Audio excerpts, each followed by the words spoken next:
at in your shot? Like what's the way to keep the demons at bay? Well, I mean, I got my shot process down pretty good. I know what my shot process and sight picture looks like when I go into a well executed shot. But some of the shots where I go settle down and my pin starts going, I start swaying left and right. I know there's ways around it and tricks to the trade to be able to beat those things. And I want to get there. Left and right, I bet Dave would tell you might be a draw length too short. If you were bobbing up and down, it might be draw length too long. And dude, we're not talking the thickness of this cord sometimes. That's all it takes. Just Yeah. about three Well, twists. 29 inches feels too short. And if I put a long D loop on it, it feels fine. But 29 and a half with the short D loop feels great. So I really haven't found that perfect sweet spot yet. I am leaning more towards 29 and a half with the short D loop. That's what I've been running here lately. And it also could be my release. I'm using the Ultra View button and it's got a long head on it from where your fingers sit to where It it clips does. onto the D loop. So I might could go down to a true ball or something and just get a little shorter head on my release, and that could possibly help me as well. Sometimes if it's too long, it's not the back end, it is the front end. And what I mean by that is literally the break. The D loop back is an anchor point. If your anchor point is fine and you're comfortable with from pulling from that position back, and it's Mm-hmm. not like you're hyperextended to even start, then it Mm-hmm. could be just the front end. Yeah.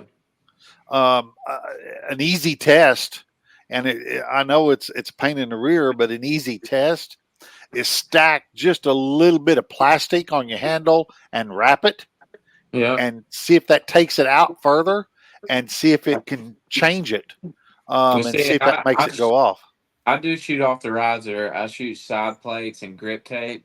Yep. So I could possibly stack a few pieces of grip tape on there or Something, and uh, that'll lengthen that front end only, which could give you an answer. It's an easier way to start than changing your whole setup because you change the D loop length, and that's going to make it pull back further, which is yeah. going to change your peep height.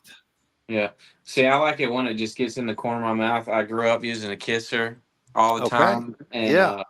I like drawing back, and that just string hit me right there. I also use my nose as well, but I like it coming to the corner of my mouth, and that's just honestly where I like it, and nose hitting my string as well. That's I would start with just trying to play with it to find out if it is the front end or not. And how do you run your back bar? Do you run a back bar? I should Yeah, ask. yep, I run a back bar, and I believe it's an 18-inch back bar with 14 ounces on it. Is it pretty well parallel? Or is it kicking out? I think I use the bridge lock setup, and I think it's Okay. kicked out to like 1 3/4. You got numbers on there, and you got marks. You got 1, 2, but I run it between 1.5 and 2. So it's not kicked out a lot. If I kick it out a lot, it wants to just weigh the bow over to the left. So where I got it set right now, my bubble just falls where it And needs to. natural fall is so important. It Yeah, it really I yeah. honestly don't like torquing into the riser. I You just don't like, like any bias. You want to be able to yeah, hold it and yeah, yes, yeah, sir. Yeah. yeah. I get that. I get that.